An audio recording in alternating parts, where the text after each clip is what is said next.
안녕하세요. 전 60대 중반의 작은 식당을 하고 있는 여성입니다. 여러분들께 직접 인사를 하게 되니 기분이 이상하네요. 익명이라고 하지만 모르는 분들께 제 이야기를 말한다는 게 쑥스럽기도 하고요. 들어가는 나이처럼 주책도 늘어가는 건지 다른 분들의 사연을 듣고 있다 보면 제 이야기도 하고 싶어졌습니다. 그래서 자랑할 만한 이야기도 아니지만 용기를 내서 하게 됐어요. 따지고 보면 나쁘끄러운 이야기입니다만 저 스스로에게는 많은 점을 느낄 수 있게 됐던 일이라 다시 한번 더 느슨해진 마음을 잡아보려 이렇게 사연을 적어 보내봅니다. 그래서 너무 많은 질책과 꾸짖음은 안 해주셨으면 하네요. 저에게는 이 세상 어느 것과도 바꿀 수 없는 소중한 아들 한 명이 있습니다. 그 아들은 남편의 목숨과 제 청춘을 바쳐서 키워온 아들이었죠. 남편 사이에서 낳은 예쁜 아들과 평화롭고 행복한 날들을 보내던 도중 화마가 저희를 덮쳤어요. 새벽에 일어난 불로 인하여 빨리 조치를 취하지 못했고 이미 유독가스를 많이 마신 상태에서 화재 상황을 알게 됐던 저는 남편의 부축을 받고 집 밖으로 나올 수 있었습니다. 주변 이웃들이 소방서에 신고를 했지만 소방대원들이 도착하기 전에 나무루바로 되어 있는 집은 빠르게 불길이 번져갔죠. 그런데 아들을 데리고 온다는 남편이 한참이 지나도 밖으로 나오지 못했습니다. 걱정이 됐던 저는 두 사람을 구하기 위해 집 안으로 뛰어들어가려고 했지만 주변 이웃들의 만류에 붙잡히게 됐죠. 발만 동동 구르고 있을 때 소방대원들의 도착에 맞춰 남편도 아들을 안고 집 밖으로 나왔습니다. 그제서야 이웃들에게 풀려날 수 있었던 저는 아들이 다친 곳이 없는지 확인을 하고 있었죠. 아직 유치원생인 아들은 다행히 불길 하나 스친 흔적이 없었습니다. 아들이 무사하다는 걸 확인한 저는 남편의 상태를 확인했죠. 그런데 남편의 상태가 좋지 못했습니다. 무릎을 꿇은 채 저에게 기대어 있는 것도 겨우 버티고 있었죠. 제가 남편을 보려 몸을 틀자 남편은 그대로 바닥으로 쓰러졌어요. 곧바로 구급차에 실려 병원에 갔지만 상황이 좋지 못했습니다.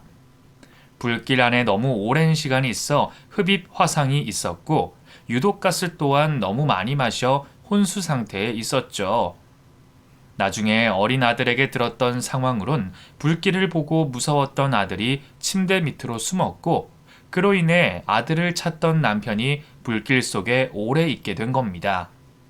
그러다 겨우 아들을 찾아내어 멀어져가는 정신을 붙잡고 구출해낸 거죠. 이후 의식이 없는 상황에서도 남편은 삶의 의지를 보이며 노력해 주었지만 결국 병상을 일어나지 못했죠.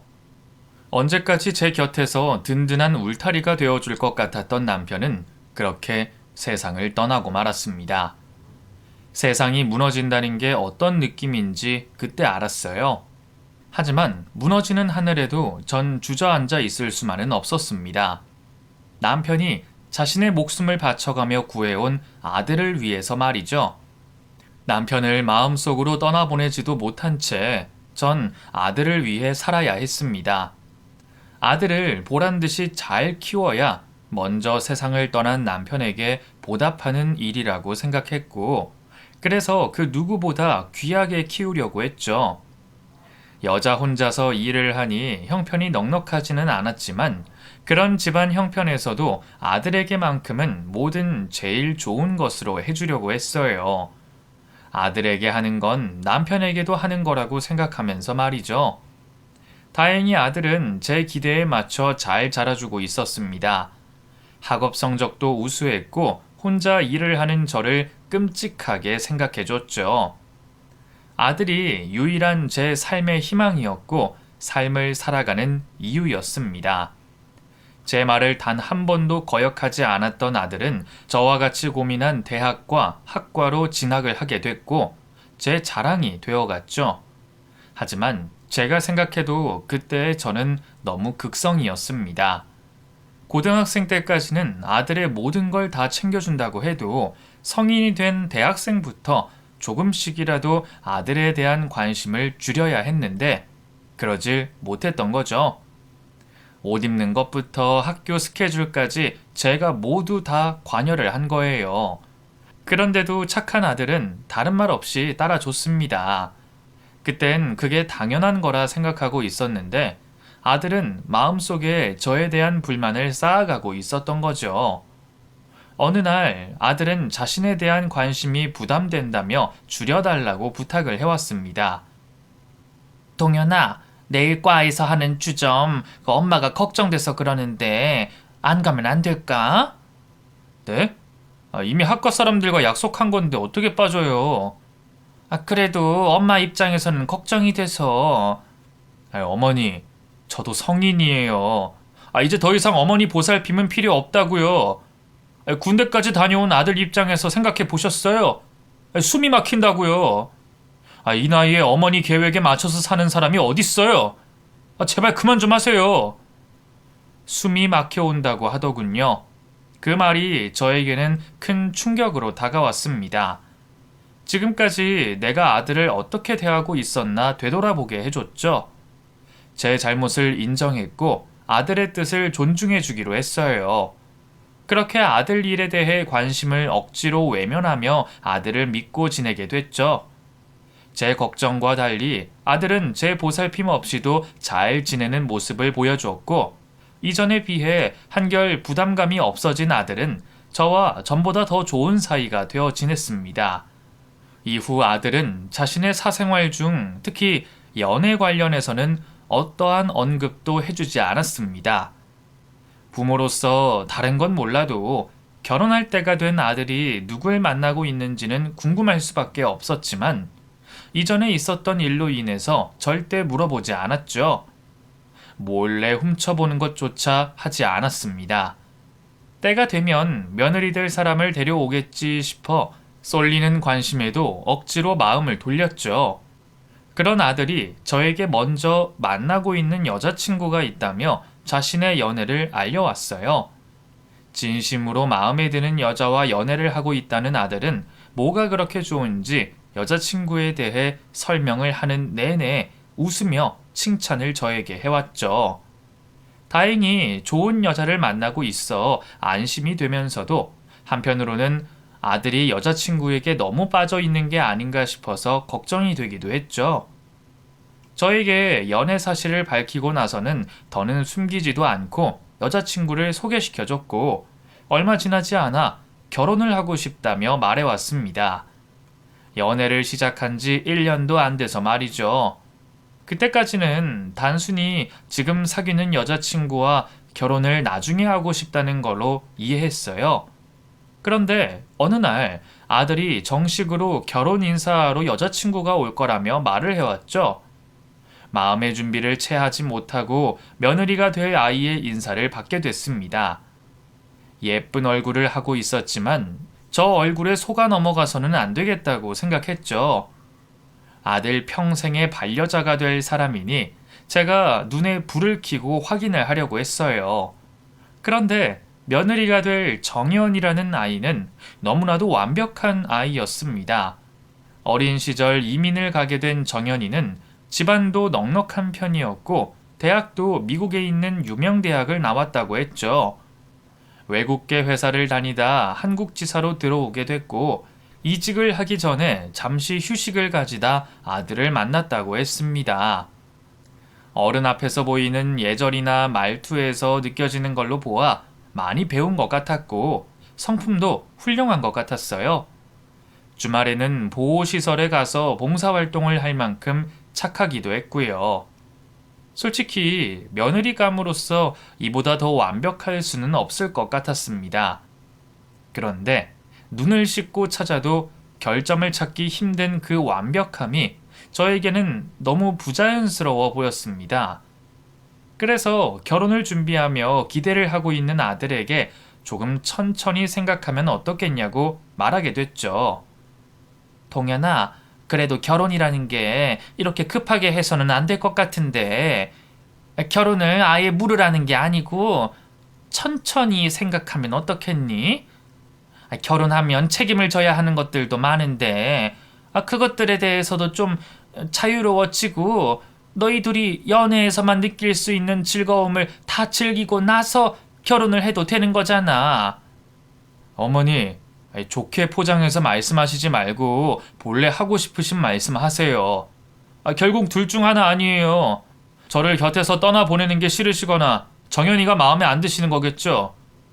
아니, 그런 건 아닌데 너무 성급하게 결혼하는 것 같아서 그래. 너희 아직 몇 년 더 만나보고 결정해도 되는 일이잖아. 몇 년 뒤에는 어떤 핑계를 말하실 거예요? 그때는 정연이 핑계요? 아님, 나이 드신 엄마 홀로 두면 안 된다고요? 대학생 때도 이야기했죠.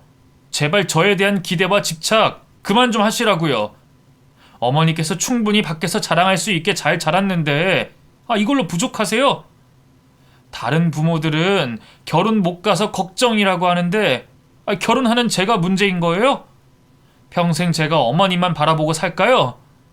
그런 아들의 모습에 전 한 발자국 물러날 수밖에 없었고 다른 반대 없이 결혼식을 올리는 아들 부부의 모습을 바라만 봤죠. 결혼 이후 아들과 저는 서먹서먹한 사이가 됐습니다. 괜한 소리를 한 저 때문이었죠. 그런 우리 모자 사이를 화해시키려고 했던 사람이 바로 며느리였습니다. 그뿐만이 아니었죠. 며느리는 요즘 사람들과 다르게 시어머니인 저에게 깍듯이도 잘했어요. 어느 시대를 기준 삼아도 효부라고 말할 수 있을 정도로 말이죠. 자신의 품에 작은 것 하나 들어오면 그것도 나눠주려고 했습니다. 모든 것을 다 가진 듯한 며느리가 잘난 거라고는 하나도 없는 저에게 정성을 들여 잘해주니 결혼 전 큰 오해를 한 것 같아 미안하기만 했죠. 며느리에게 받은 것만큼 잘해줄 능력은 없었지만 제가 할 수 있는 건 전부를 해주며 고마운 며느리에게 마음의 표시를 했습니다. 그럼에도 아들은 결혼 전 생긴 불편한 마음을 풀지 않고 있었죠. 두 아이들에게 미안한 마음을 가지고 있던 도중 며느리가 아들과 함께 이민을 가게 될 것 같다고 말해왔어요. 솔직히 심장이 내려앉는 것 같았죠. 그래도 같은 땅을 밟고 있으면 언제든 찾아볼 수 있을 텐데 멀고 먼 미국으로 이민을 가겠다고 하니 불안할 수밖에 없었습니다. 미국으로 가겠다고? 네, 어머님께서 어떤 생각하시는지 알고 있어요. 근데 그 사람 경력에 정말 좋은 기회여서 놓칠 수가 없었어요. 제가 미국에서 지낼 때 알고 지내던 지인인데 미국 내에서 주목받는 회사를 운영하거든요. 그런데 실력 있는 프로그래머가 부족해서 남편을 스카우트하고 싶다고 해서요. 그것도 일반 사원이 아니라 부서 내 책임자로서요. 죄송해요. 이런 말씀 드리게 돼서. 아니다. 자식이 잘 되면 아무것도 안 먹어도 배부른 게 부모인데. 네가 나 대신 고마운 일을 해줬는데 무슨 죄송한 표정을 지어. 난 괜찮아. 걱정 말어. 그 말은 진심이었어요. 아들 잘 되는 게 저에게 가장 큰 행복이었기에 섭섭하기는 해도 괜찮았습니다. 아들 또한 저에게 찾아와 쉽지 않은 결정이라고 했어요. 혼자 남게 될 저 때문에 며칠 밤을 새워가며 고민을 했다고 했죠. 그러면서 이해를 부탁해 왔습니다. 그렇게 말까지 직접 해주니 섭섭하기는커녕 고맙기만 했습니다.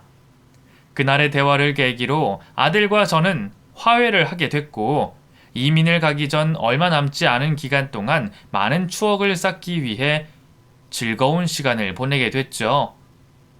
그렇게 1년이 조금 넘어 아들과 며느리는 이민을 가게 됐어요. 아들이 이민을 가고 난 뒤에는 졸려가는 눈을 억지로 깨워가며 아들과 며느리의 연락을 받으려고 했습니다. 다행히 잘 지내고 있다는 말에 안심을 하고 한국에서 매일 두 아이의 무탈한 생활을 빌고 있었죠.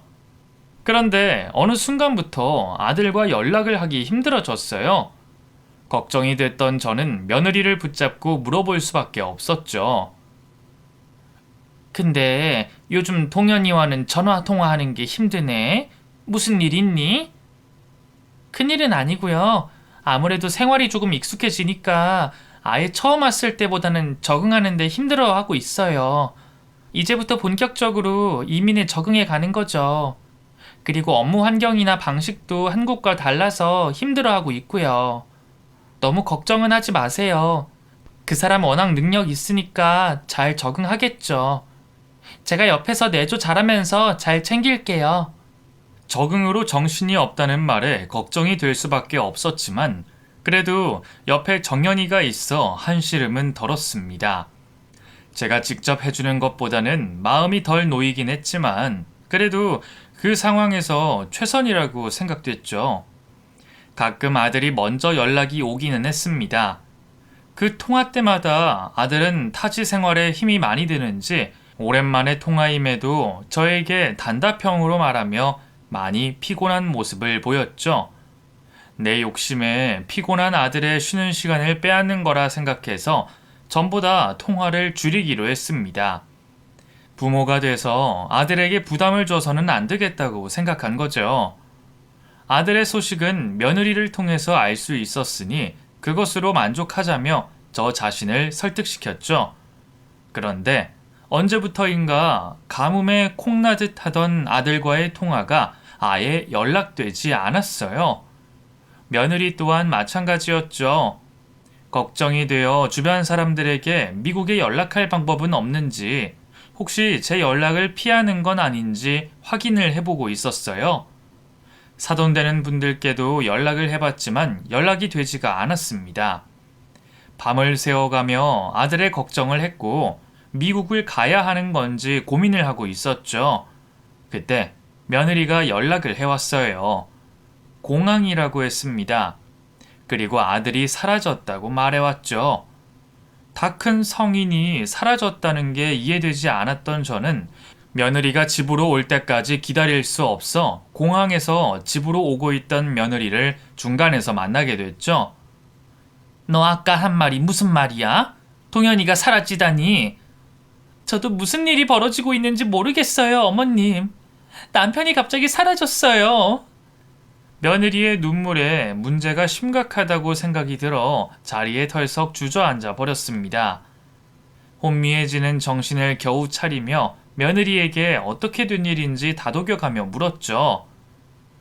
그 사람 적응 때문에 많이 힘들어한다는 건 알았지만 유학이든 이민이든 타지 생활하면 전부 겪게 되는 과정이라고 생각하고 혼자만의 시간도 주고 빨리 적응할 수 있게 저 나름대로 사람들도 사귀게 해줬어요. 그런데도 너무 힘들어 하더라고요. 최근에는 같이 일하게 된 동료들과도 문제가 있다는 말을 듣기는 했는데 그렇다고 이렇게 한순간에 없어질 줄은 몰랐어요. 잠깐 바람 좀 쐬고 온다는 사람이 들어오지도 않고 경찰에 신고를 해놨는데 찾지도 못하고 요 며칠 남편 찾아다니느라 정신이 없어서 연락을 못 드렸어요. 아니 거기 경찰들은 뭐 한다고 하니? 그 대사관인가 뭔가 하는 곳에는 연락한 거야? 네, 우선 할 수 있는 건 다 해놓고 왔어요. 미국 땅이 워낙 넓어서 마음 먹고 숨어버리면 찾기가 어려워요. 우선 미국 내에서 남편 찾을 수 있는 건 다 하고 왔어요. 전화로 말씀드리면 너무 걱정하실 것 같아서 또 남편 찾는데 도움될 만한 것들로 챙기려고 한국에 온 거예요. 곧 다시 미국으로 돌아갈 건데 동현 씨 찾는데 최선 다할게요. 그러니 어머님께서는 너무 걱정하지 마세요. 며느리는 저를 안심시키려고 부단히도 노력했지만 안 할 수가 없었습니다. 어느 부모나 당연할 거예요. 하지만 저 먼 미국 땅에서 벌어지고 있는 일이니 제가 당장에 할 수 있는 일도 없었죠. 며느리는 저에게 한국에서 아들의 소식을 찾아달라 했습니다. 미국은 자신에게 맡기라고 하면서 말이죠. 그렇게 아들을 찾는데 필요한 것들을 챙긴 며느리는 다시 미국으로 돌아갔어요. 저 역시 오매불망 아들의 소식만 기다리며 가만히 있을 수만은 없었습니다. 아들이 한국으로도 돌아올 수 있었고 주변 친구들에게 연락을 할 수 있었으니까요. 그래서 아들의 초등학교 때 친구부터 한국을 떠나기 전 마지막으로 다녔던 회사 동료들까지 모두 만나가면서 아들의 소식을 물어봤죠. 하지만 다들 하는 말이 똑같았습니다. 가장 친하게 지냈다고 하는 동창도 이민을 간 후로는 아들과 연락 한 번 한 적 없었다고 했죠. 어떤 사람들은 아들이 외국으로 간지도 모르고 있었습니다. 아무리 돌아다녀도 아들 소식에 대한 정보를 얻을 수 없었습니다. 그건 며느리도 마찬가지였어요. 정신없이 아들을 찾아다니는 건지 연락마저 잘 되지 않았죠. 겨우 연락이 될 때면 며느리는 긴 한숨을 쉬며 아직도 동현이를 찾지 못했다고 했습니다. 정연아, 어떻게 동현이에 대한 소식은 찾은 게 있니? 죄송해요, 어머님. 제가 찾아본다고 찾아보고 있는데 제 노력이 부족한가 봐요. 이 사람 정말 하늘로 속기라도 한 건지 작은 흔적 하나 찾을 수가 없어요.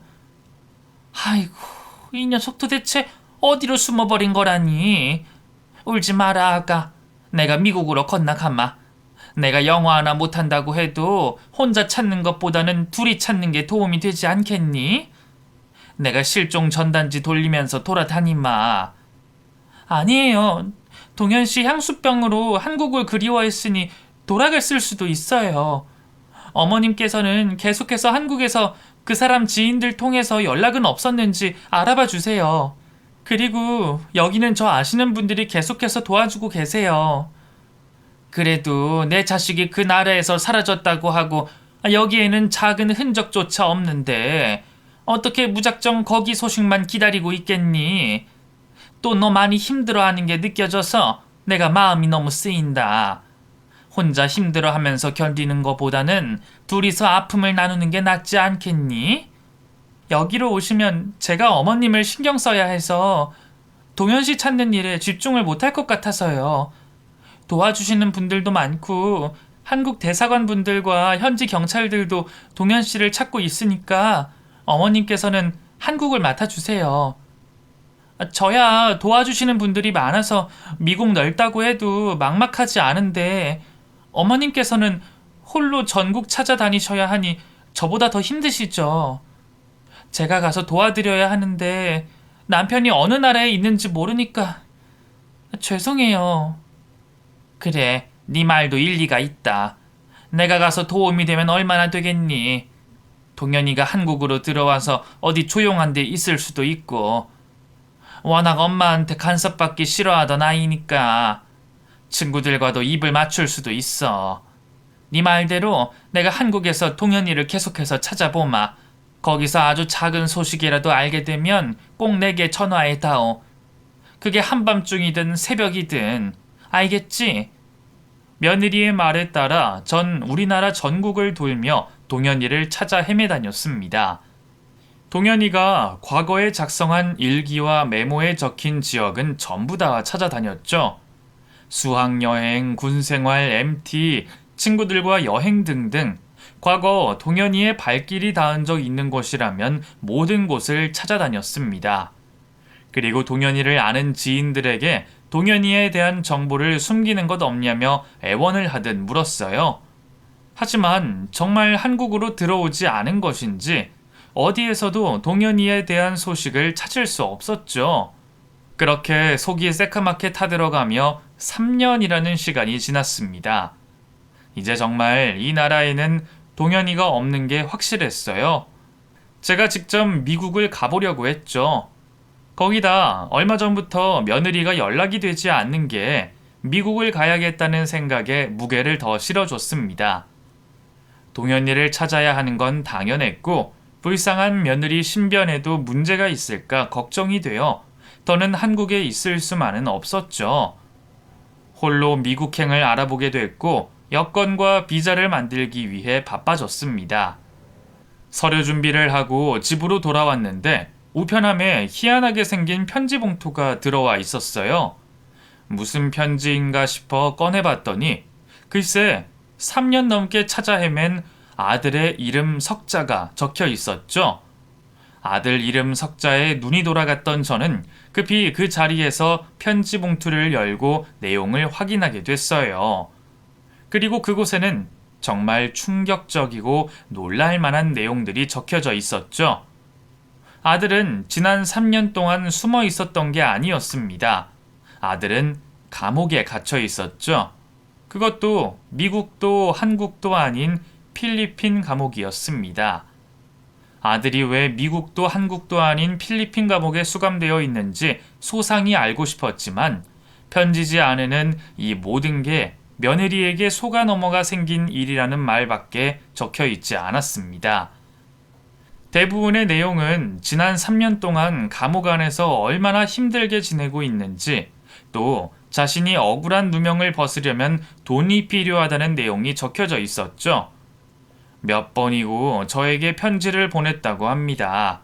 하지만 번번이 답장이 오지 않는 걸 보면 며느리가 중간에 가로채기라도 하는 것 같다고 했죠.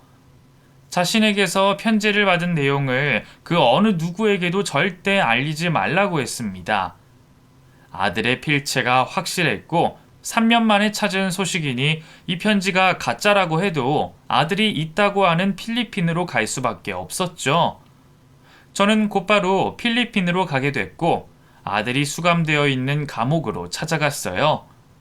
그리고 정말 열악하다고 밖에 생각이 들지 않는 그곳에서 아들을 볼 수 있었습니다. 이민을 간 시간까지 포함하면 5년이라는 시간이 흘렀다고 하지만 그건 시간의 흐름으로 바뀐 얼굴이 아니었습니다. 처참하다고 표현해도 될 정도로 아들의 몰골은 말이 아니었죠. 과거 건강하던 때와 비교를 한다면 다른 사람이라고 해도 믿을 수 있을 정도였으니까요. 하지만 전 한눈에 알아볼 수 있었습니다. 제 아들이라는 걸요. 아들을 찾았다는 생각에 오열을 했고 아들 또한 3년 만에 만난 저를 보고 안심이 됐는지 눈물을 쏟아냈죠. 그리고 아들에게서 어떻게 미국이 아닌 필리핀에 오게 되고 감옥에까지 수감이 됐는지 듣게 됐습니다. 애초에 아들은 미국을 간 적이 없었습니다. 그건 저를 안심시키려고 했던 거짓말이라고 했어요. 며느리의 지인에게서 일자리를 소개받고 지내게 될 나라가 처음부터 필리핀이었다고 했고 자신도 알고 있었다고 말했죠. 하지만 필리핀으로 이민을 간다고 하면 제가 오만 걱정을 다 할 것 같아 저를 안심시키려고 미국으로 이민을 간다고 거짓말을 했다고 하네요. 그것 또한 며느리 머리에서 나온 생각이었다고 합니다. 나중에 자리를 잡고 안정적인 모습을 보이면 그때 저에게 사실대로 말을 하면 된다고 아들을 설득시켰다 했죠. 그렇게 넘어간 필리핀에서 며칠간의 휴식을 하고 나서 처음 며느리의 지인이라는 사람을 만나 일을 하러 갔는데 앞서 설명받았던 내용들과 전혀 달랐다고 합니다. 처음 며느리가 말한 일자리는 필리핀 정부에서 주도하는 사업 중 하나를 하청받아 프로그램을 만들고 사이트를 관리하는 일이었다고 해요. 그런데 도착해서 보니 필리핀 정부와는 전혀 상관없는 일이었다고 했죠. 그곳은 인터넷 불법 도박과 보이스피싱을 운영하는 업체였다고 합니다. 업체 사람들이라고 하는 사람들도 처음 아들이 봤던 사람을 제외하면 모두 험악한 인상의 조직폭력배라고 했죠. 그곳에서 사이트와 서버, 프로그램을 관리해야 한다는 걸 알게 된 아들은 당연히 거절을 했다고 합니다. 그러자 그곳의 조직원들이 아들을 둘러싸고 협박을 해왔다고 해요. 경찰을 부르겠다고 했지만 욕설과 함께 계속해서 협박을 해오는 폭력배들의 말에 어쩔 수 없이 승낙을 하게 됐다고 했죠. 어쩔 수 없이 당일에는 일을 하게 됐지만 집으로 돌아가면서 경찰과 대사관에 신고를 하려고 했답니다. 그런데 일을 마치자 그 조직폭력배들이 아들을 승합차에 태워 집 앞까지 데려다 줬고 직접 집 안까지 들어가는 걸 확인했다고 했죠.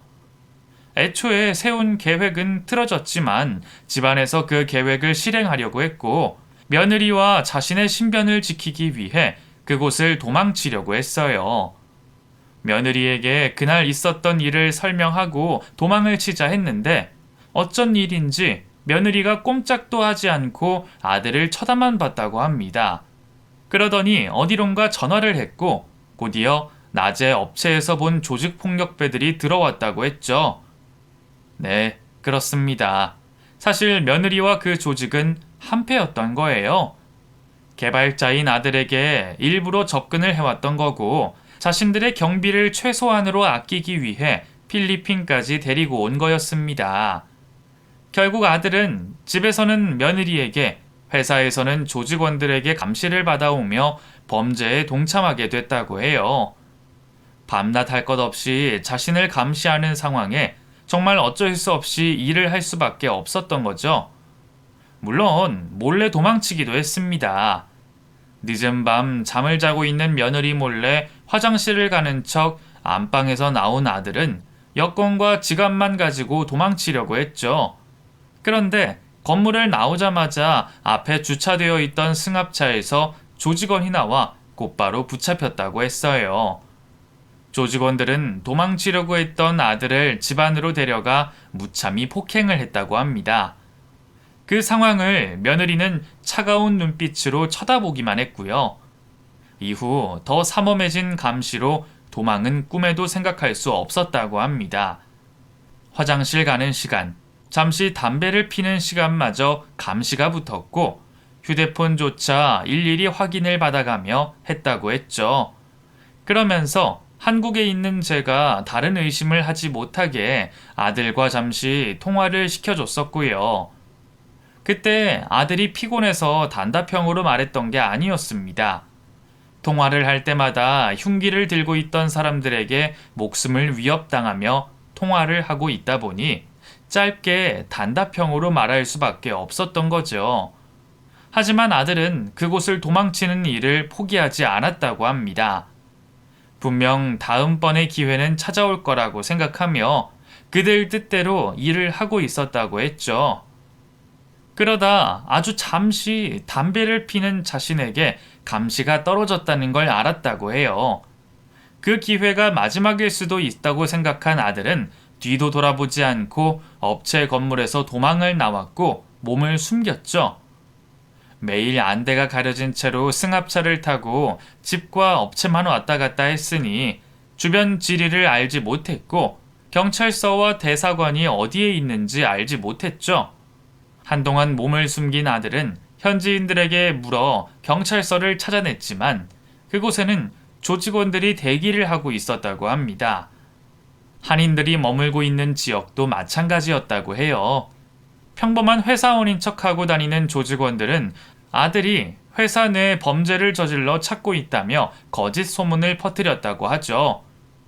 결국 대사관은 가는 방법밖에 없었다고 합니다. 여행객들의 경우 업체 내에서 일하고 있는 사람이 위장을 하고 있을 수도 있었으니 함부로 접근하지 못했고요. 그렇게 대사관을 들어갈 기회만 노리던 아들은 적당한 때를 틈타 진입을 시도했지만 결국 조직원들에게 붙잡혔다고 합니다. 그 다음은 폭행과 고문으로 이어졌고요. 이번에는 달랐다고 합니다. 아들이 끊임없이 도망칠 시도를 할 거라는 걸 알았던 조직원들은 위험 부담을 줄이려 했죠. 필리핀에서 자주 발생하는 세팅 범죄를 이용해 아들을 필리핀 감옥에 영영 보내버리기로 한 겁니다. 며느리와 조직은 아들이 마약 복용과 유통, 판매책으로 보일 수 있게 집안 곳곳을 조작했고 현지인들까지 끌어들여 아들이 폭행과 협박, 무기 소지까지 한 것으로 만들었죠. 그리고 경찰에 신고를 해버린 겁니다. 우리나라와 달리 필리핀의 경우 돈이 없으면 자신의 무죄를 밝히는 일이 거의 불가능에 가까웠습니다. 그것도 완벽히 조작해 놓은 세팅 범죄의 경우 더더욱 힘들었죠. 조직원과 한패인 며느리는 당연히 아들에게 변호사를 선임하지 않았고 교도소 내 수질이 상태가 좋지 않아 생수를 사 먹어야 하는 상황임에도 생수 한 병 살 돈도 넣어주지 않았다고 합니다. 필리핀 감옥에 있는 다른 한국인 수감자를 통해 저에게 연락을 해보려고 했지만 그마저도 감옥 내부에 있는 조직원으로 인해 할 수가 없었다고 했죠. 재판마저 조직원들이 손을 쓰는 바람에 늦춰지며 평생 감옥에서 수감이 될 수 있었다고 했습니다. 그리고 교도소에서 겨우 저에게 보낸 편지들도 어떻게 한 건지 모르겠지만 며느리와 조직에서 가로채고 있는 것 같다고 했죠. 제 생각에도 며느리가 한국으로 돌아와 아들 소식을 알릴 때 조직원들에게 집 주소를 알려주고 매번 수거를 해갔던 것이 아닌가 싶어요. 아들을 찾아 나선다고 정신이 없을 때도 혹시 아들에 대한 제보나 정보가 날라오지 않을까 항상 우편물들을 확인했었거든요. 아들에게서 지난 이야기를 모두 듣게 된 후 아들을 찾는데 좀 더 적극적이지 못한 걸 후회하고 저 스스로를 원망했습니다. 며느리 말을 곧이곧대로 믿지 않고 직접 찾아가 봤더라면 이상한 점을 좀 더 빨리 깨닫고 아들과 일찍이 만날 수 있었을 텐데. 그렇다면 아들도 지금과 같이 힘든 생활을 하지 않았을 수도 있었을 겁니다. 당연히 악마 같은 며느리와 조직들의 잘못이었지만 그때는 그 모든 게 저의 안이한 태도로 생긴 일 같아 저를 탓할 수밖에 없었죠. 그래도 이제 아들을 찾았으니 다 끝난 거라고 생각했습니다. 돈이 얼마가 들던 간에 이곳에서 아들을 데리고 나올 생각을 했죠. 그런데 아들은 이제부터가 문제라고 했습니다. 단순히 변호사를 선임하고 재판을 받는다고 끝날 일이 아니라고 했죠. 감옥 내부까지 조직원들이 있어 제가 아들을 찾았다는 걸 알게 되면 감옥 안에서 문제가 발생할 수도 있을 것 같다고 했어요. 아들은 자신의 목숨이 위험할 수도 있다고 했죠. 거기다 사람을 도구 정도로 보는 극악무도한 놈들이라 제 안전도 보장하지 못한다고 했어요. 우선 면회가 끝나면 호텔 안에만 있으라고 했습니다. 그리고 한국 대사관과 경찰을 통해 그들이 운영하고 있는 불법 인터넷 도박과 보이스피싱을 하는 조직을 검거해야 한다고 했죠. 그런 뒤에야 아들은 자신의 무죄를 증명할 수 있다고 했어요. 아들은 저에게 며칠에 걸쳐 조직이 운영하는 업체가 있는 건물, 숙소, 구성 인원까지 자세히 설명해 줬고 전 그 모든 걸 하나도 빠짐없이 기억했죠. 그리곤 감옥에서 고생하고 있는 아들 때문에 떨어지지 않는 발을 떼어 한국으로 돌아가야 했습니다. 경찰에 알리기 위해서요. 수사를 요청했고 아들이 겪고 있는 상황과 함께 제가 기억하고 메모해뒀던 모든 증거들을 제출하게 됐죠. 다행히 경찰들은 제 말을 믿어줬어요. 제가 제출한 조직원들 신상들 중에 경찰들이 쫓고 있는 범죄자들이 있었거든요. 수사가 시작됐고 저는 아들에 대한 억울한 누명을 풀기 위해 대사관에도 해당 사실들을 알리며 아들의 안전을 보장해달라고 말하게 됐죠. 혹시 감옥에서 무슨 변고라도 당하면 안 됐으니까요. 다행히 아들이 알려준 정보로 해당 조직원 대부분을 잡을 수 있었습니다. 하지만 이 모든 일의 원흉인 며느리 그녀는 일이 벌어지기 전부터 한국으로 들어간 후였죠. 어떻게 보면 다행이었습니다. 그년만은 제가 직접 처벌을 내려주고 싶었습니다. 웃어야 할지 울어야 할지 저는 지난 3년 동안 아들을 찾아 헤매며 사람 찾는 일에는 이미 도같은 상황이었고 며느리는 제가 아들을 만났던 것조차 모르고 있었죠. 자신의 신분을 꽁꽁 숨기고 주변 지인들까지 모두 거짓된 사람들로 내세웠지만 그래도 전 며느리의 정체를 알고 있는 사람을 찾을 수 있었습니다.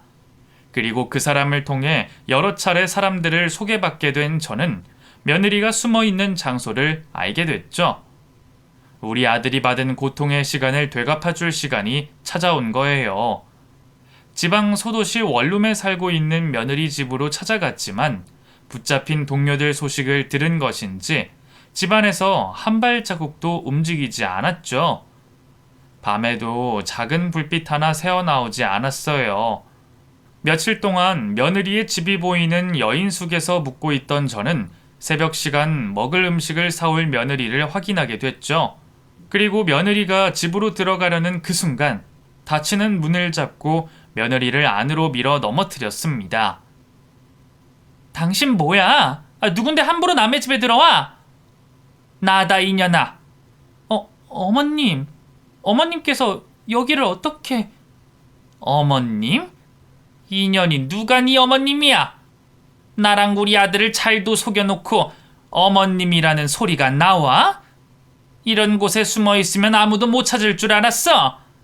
어머님, 무슨 말씀이세요? 제가 여기 온 이유가 동현 씨 찾으러 온 거예요. 이곳에 동현 씨 봤다는 정보가 있어서요.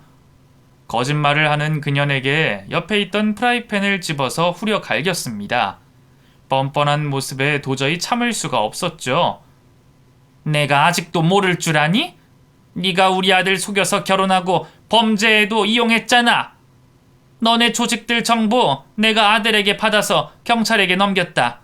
재판장에서라도 니녀는 꼭 한 대 갈겨줄 거라고 마음먹었는데 고맙게도 네가 여기 있더구나.